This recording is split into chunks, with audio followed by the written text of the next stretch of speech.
Continuamos, queridos hermanos y hermanas misioneras, la catequesis del Padre Amor.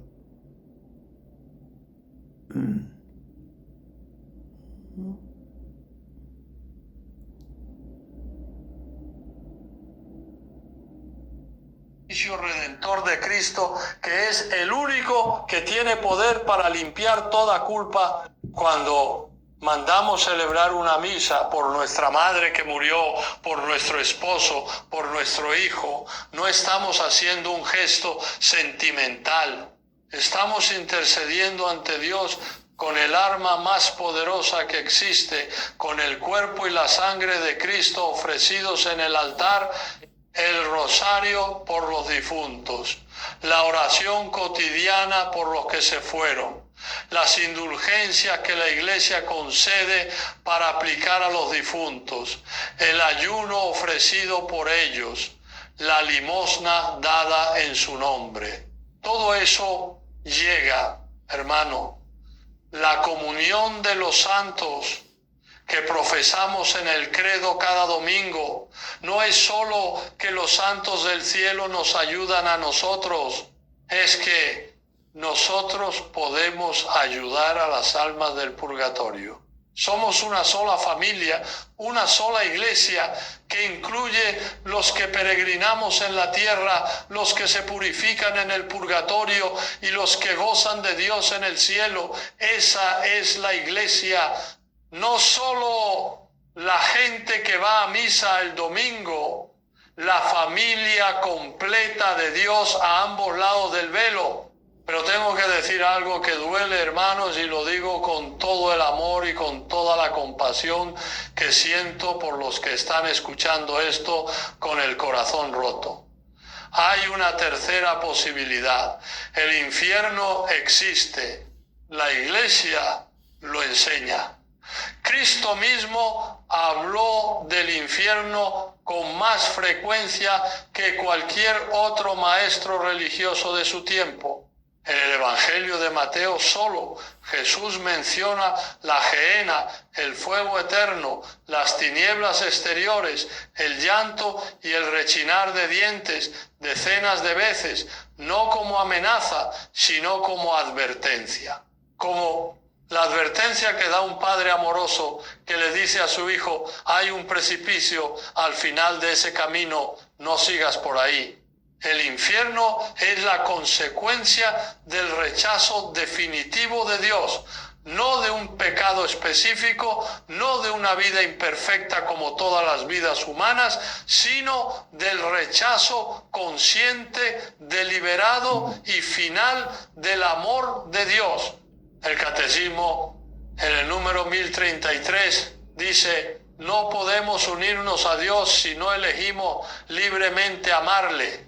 Pero no podemos amar a Dios si pecamos gravemente contra Él, contra nuestro prójimo o contra nosotros mismos. El que no ama permanece en la muerte. Todo el que odia a su hermano es un homicida. Y el número 1035 añade: la enseñanza de la Iglesia afirma la existencia del infierno y su eternidad.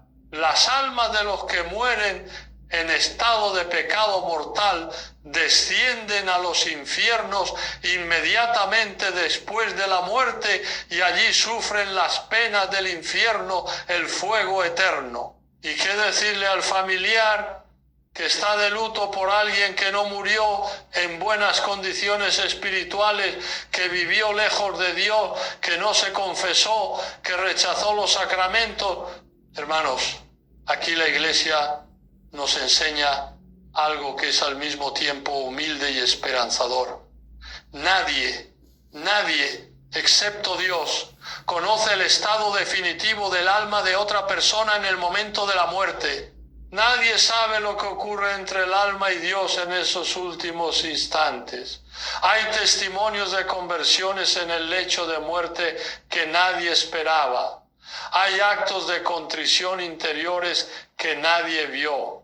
Hay encuentro con Dios en el umbral de la muerte que solo Dios y esa alma conocen. La misericordia de Dios es inmensamente más grande que nuestra teología. Por eso la Iglesia reza siempre por los difuntos, por todo. Porque mientras haya posibilidad de oración, hay posibilidad de misericordia. Y la Iglesia nunca condena definitivamente a ninguna persona concreta al infierno. Eso está reservado al juicio de Dios, que conoce todos los secretos del corazón. Quiero hablar ahora de algo que he tenido que atender muchas veces en mi ministerio y que tiene que ver directamente con la pregunta de esta noche.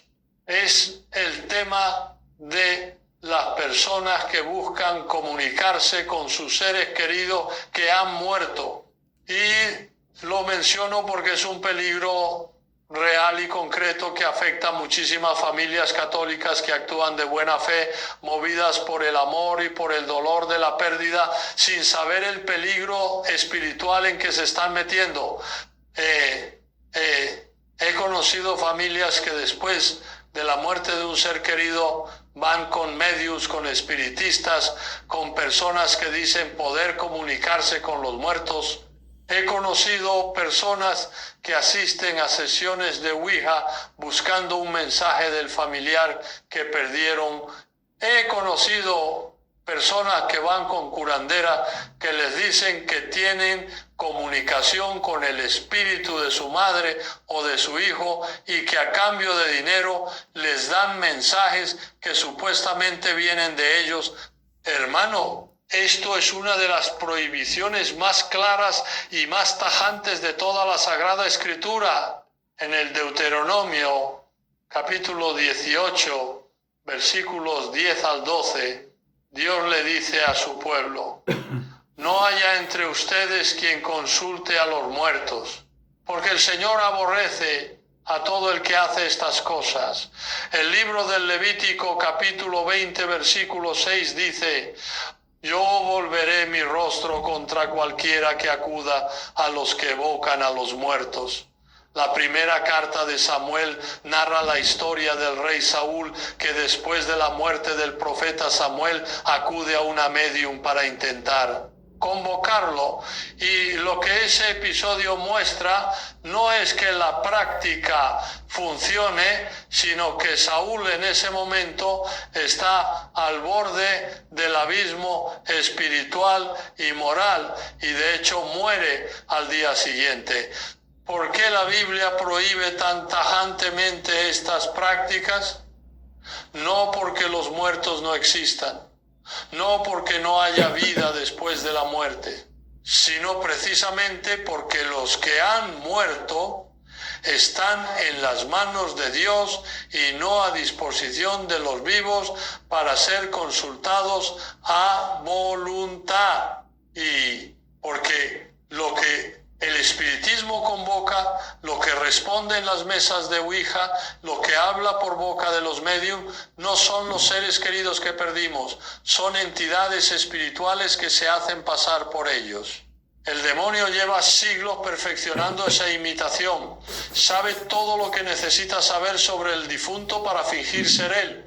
Conoce los apodos cariñosos, los recuerdos privados, los detalles que solo esa familia conoce porque ha tenido toda la vida de esa persona para observarla.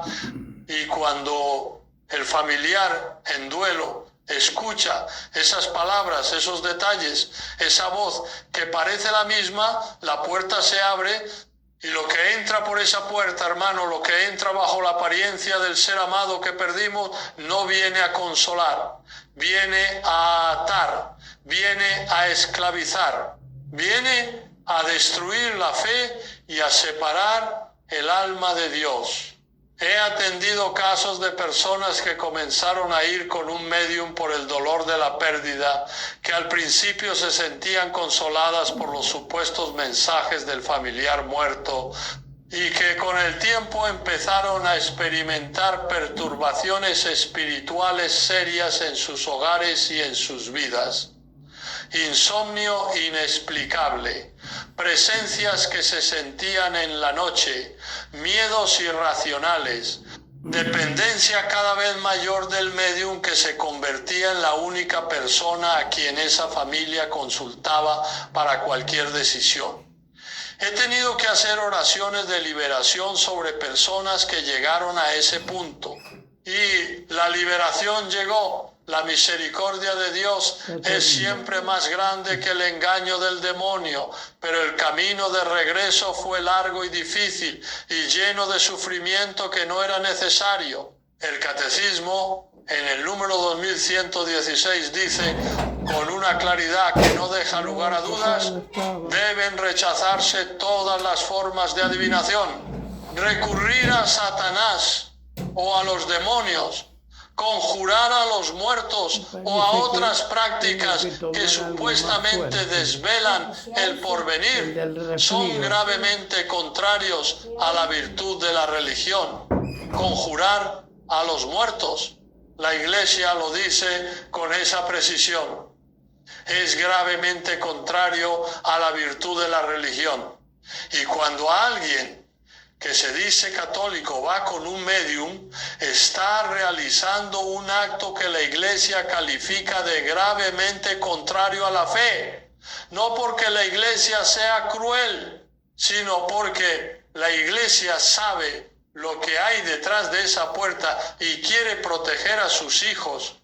Entonces, ¿cómo nos comunicamos con nuestros seres queridos que han muerto? ¿Cómo seguimos teniendo relación con ellos?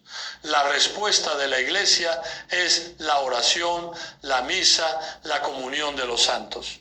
Cuando ustedes rezan por... Damos gracias al Señor porque es bueno, porque es eterna su misericordia. Con toda claridad, el Padre Amor nos transmite lo que ha sido la enseñanza del magisterio a lo largo de los siglos, ¿no? Confiemos siempre en el poder de la oración. Participemos del sacrificio del altar, acerquémonos a recibir el cuerpo, sangre, alma y divinidad de nuestro Señor Jesucristo. Recemos el rosario todos los días a la Virgen, y con estos medios y otros, la lectura espiritual de la Santa Escritura, nos vamos a mantener firmes en la fe, en la fortaleza, en la unión con el Dios vivo, y vamos a caminar con Jesús resucitado y vivo hasta el final de nuestros días.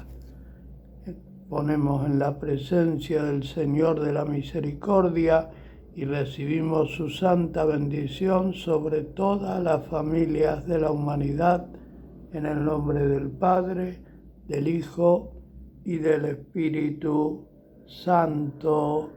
Amén. Demos gracias al Señor porque es bueno, porque grande, eterna, infinita es su santa misericordia. Amén.